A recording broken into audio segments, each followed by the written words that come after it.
Hello students. So we were talking about molecular basis of inheritance. In this video we are going to discuss the structure of DNA and packaging of DNA. So first we will be talking about structure of DNA. We all know that double helical model of DNA was given by Watson and Crick. So let's try to understand what is double helical model and what are the informations given by double helical model of DNA. So structure of DNA. We know we have two strands of DNA, and these two strands of DNA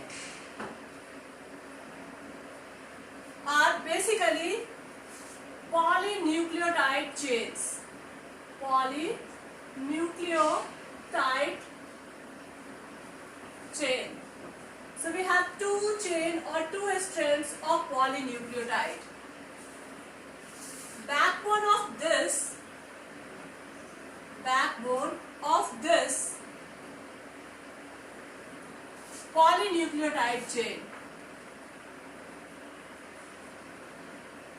Nucleotide is pentose sugar, and this pentose sugar, in case of DNA, it's deoxyribose. Deoxyribose sugar. So we have deoxyribose sugar. Then and phosphate group and nitrogenous bases. So altogether a polynucleotide is a pentose sugar, and it is deoxyribose sugar, and phosphate group and a nitrogenous bases should be there. These strands runs anti-parallel. These two strands run anti-parallel.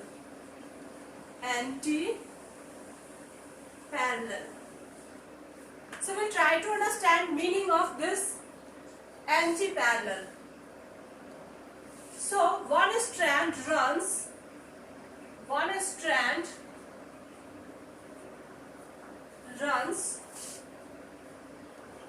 5 prime to 3 prime. This is the direction of one strand. So other strands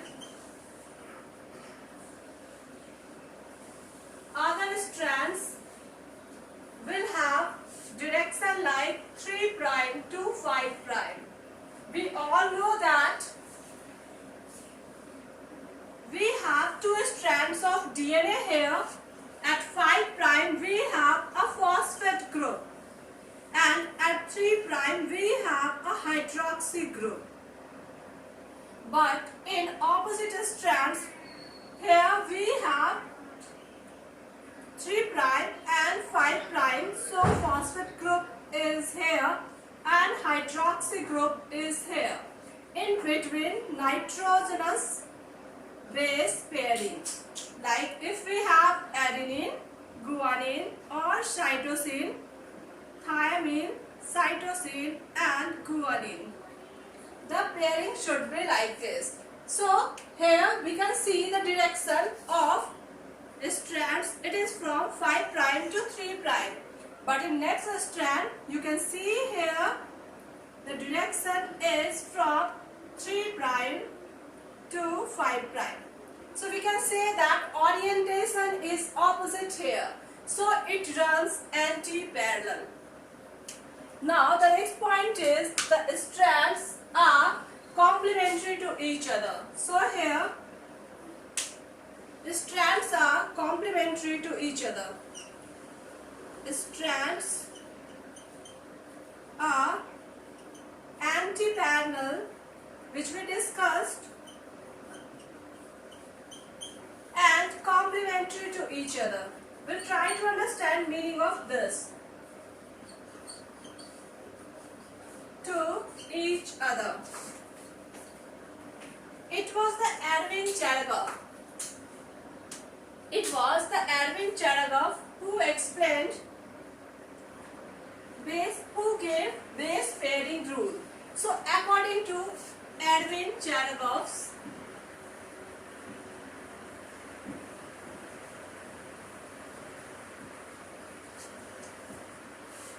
base pair equivalency,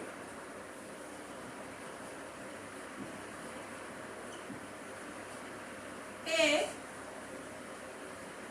plus G equals C plus T, or we can say A upon A plus G C plus T,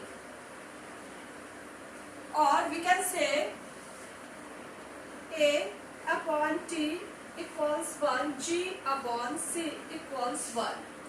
So according to Erwin Cherenkov's, a pyrimidine will pairs with pyrimidine, and we know that purines we have adenine and guanine, and if we talk about pyrimidine,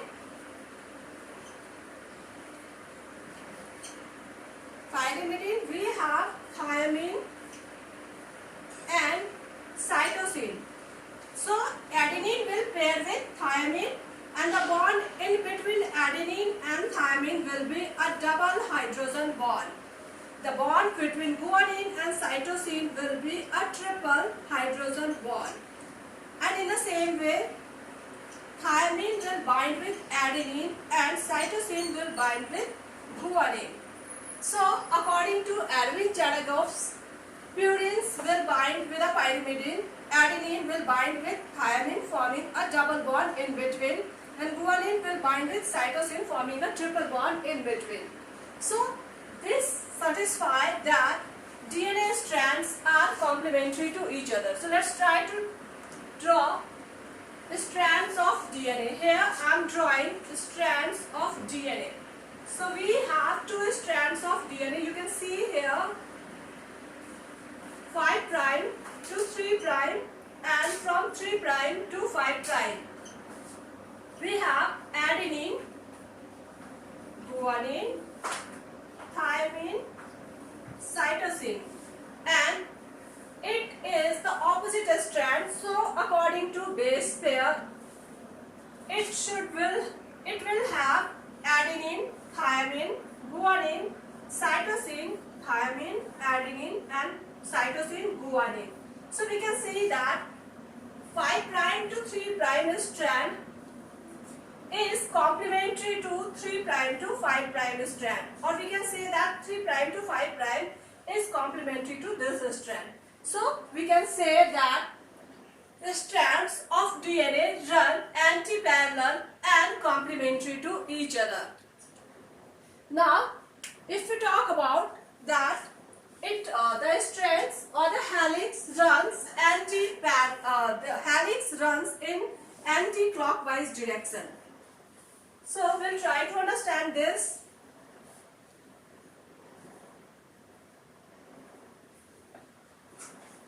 So strands of DNA or helix shows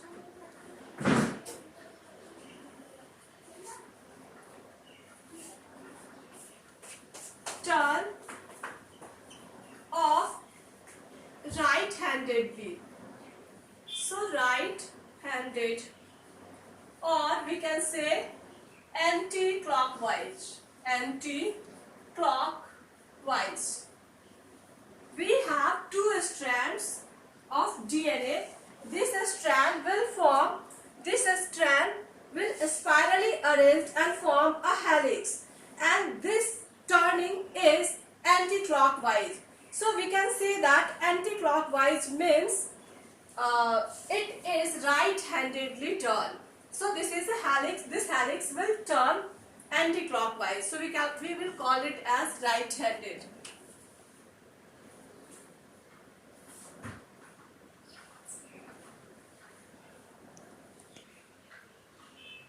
Okay, so right-handed. We'll try to understand right-handed. It means it will be clockwise. So right-handedly means clockwise. So I'm doing correction here. It's a clockwise. If anything will rotate like this right-handedly, so will be clockwise. So the strands will be right-handedly rotated, so clockwise.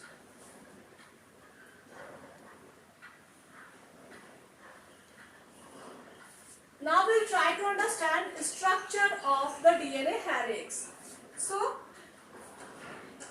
we have strands of DNA.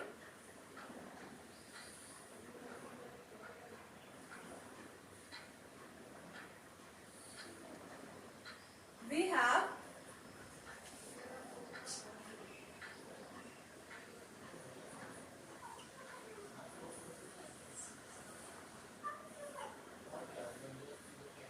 so the diameter of this DNA, diameter of this DNA is of 20 angstrom. The gaps in between two nitrogenous bases will be of 0.34 nanometer. And in one turn we have 10 strands, 10 base pair. So in one turn we have 10 base pairs. And we know that in between one base pair the gap is of 0.34 nanometer. So well, there will be one complete turn. So one complete turn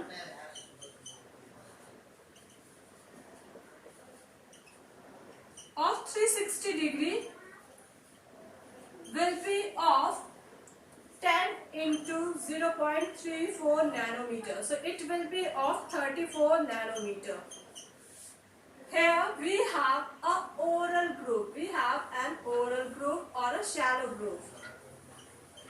So it's a shallow groove. And we have a deep groove.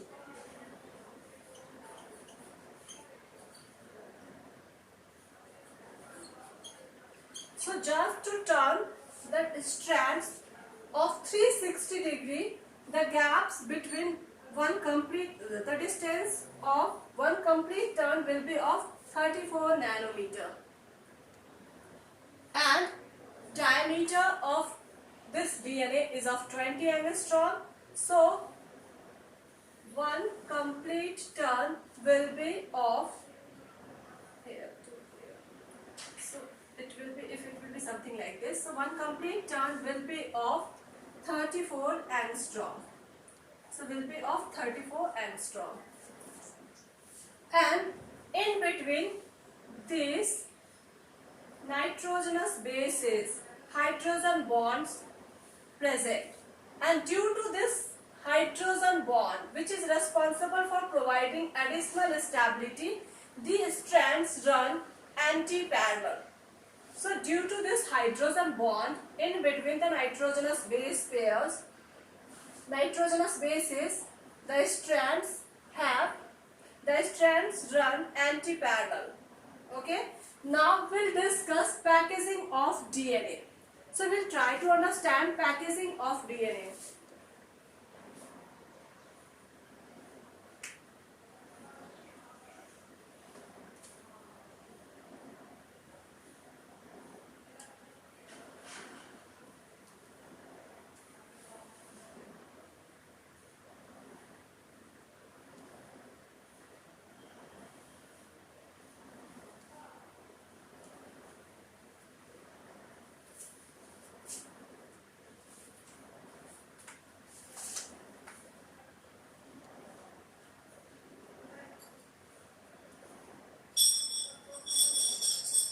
So once again we'll try to understand. We have a cell, and in nucleus nucleus, nucleic acids, that is DNA and RNAs, are present. And during interphase or before M phase, or we can say simply before metaphase, we have a coiled, thin coiled structure, and we call this thin coiled structure as chromatin. And DNA present on this chromatin. So what is packaging of DNA? So we'll try to understand what is chromatin. So chromatin is a long thread-like structure where beaded structure, which is nucleosome, is present. So first we'll try to understand what is a nucleosome. So a nucleosome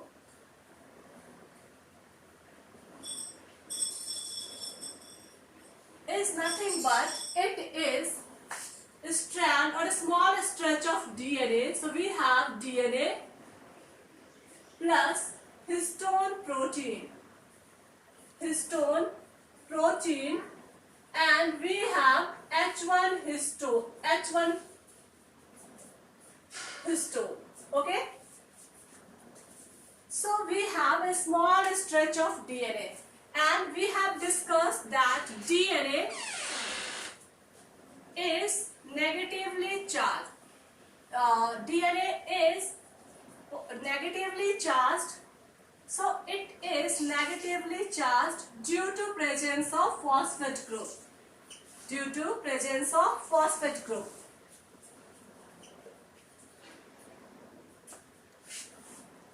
It is acidic in nature. DNA is acidic in nature. And what about this histone protein? Histone protein, it is positively charged.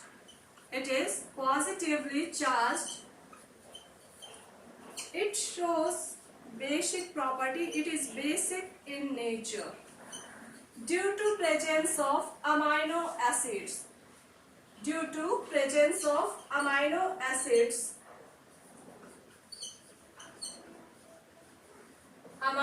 acids like lysine and arginine.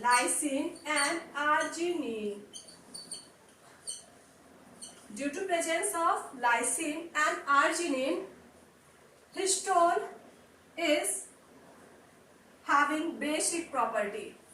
What about H1? It is non-inheritable material. Non-inheritable material.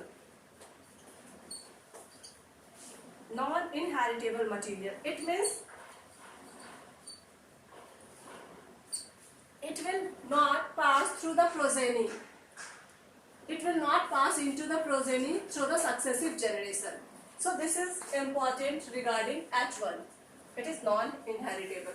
And basically this H1 provides additional bonding in between DNA and histone protein. Now we'll discuss the structure of nucleosome. So basic skeleton of nucleosome is having DNA, histone protein and H1, which is inheritable material. Non-inheritable material. Now we'll try to understand the structure of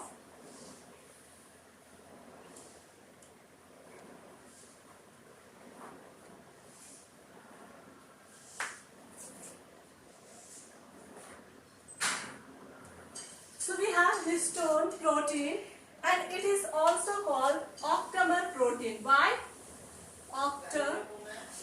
Octamer protein, because we have 8 proteins, and basically we have 4 proteins in pairs. These are H2A, H2B, H3 and H4. these two will have amino acids rich arginine. So in these H3 and H4 protein we have arginine, and in H2A and H2B we have lysine amino acids.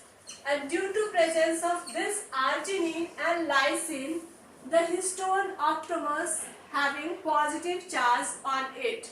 So basically why we call it octamer? We have 4 proteins in pairs 1, 2, 3 and 4, and all together it forms a histone protein. H2A and H2B are rich in lysine amino acid, and H3 and H4 means arginine amino acids. Now we'll try to understand the structure of nucleosome. So here I am writing octamer protein. So we have H2A, H2B, H3 and H4, and one more unit of these proteins should be here. So altogether we have 1, 2, 3, 4, 5, 6, 7 and 8 proteins. Now we have DNA. So here we have strands of DNA wrapped around this protein and having H1 there. So we can write it as H1. It is H1. So basically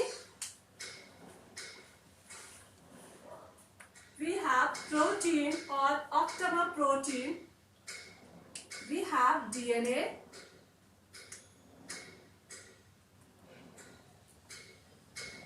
and H1. This one is inheritable, non-inheritable material, that is H1. So we have protein, and basically it is histone protein, histone octamer. Now we have DNA used in wrapping. This DNA is used in wrapping this octamer protein. So the strands of DNA required to form a nucleosome. Here it is a structure of a nucleosome. So how long DNA is required to wrap around octamer protein to form a nucleosome? So it is DNA having length of 200 base pair. Okay, so you can simply calculate 200 into 0.34 nanometer or 34 angstrom. So this is the length of DNA used in wrapping. Now we have some stretch of DNA which is not used in which is not tightly wrapped around. Such DNA is called linker DNA. Such DNA is called linker DNA. And the stretch of DNA used in wrapping of DNA are called core DNA. So the length of linker DNA and the core DNA. Basically linker DNA will have a base pair of 40 to 45 base pair, and core 200 minus 40, that will be near about 160. So this is nucleosome. Now what is chromatin? We have discussed it is a thread-like structure. So we have a thread-like structure having beaded structure, that is called nucleosome. So basically nucleosome, when nucleosome arranged on thread-like structure, we call it as chromatin. Chromatin. Now we'll try to understand chromatin on the basis of arrangement of this nucleosome as well as their whether they participate actively in transcription or not. So a chromatin can be divided into euchromatin or heterochromatin. So chromatin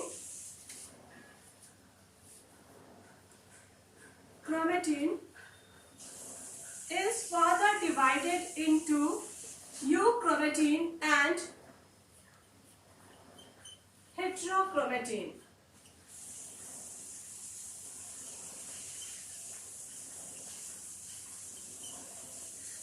So what is euchromatin? According to euchromatin, as the name suggests, this should be true chromatin. And what should be the desirable feature for being a true chromatin? It should actively participate in transcription.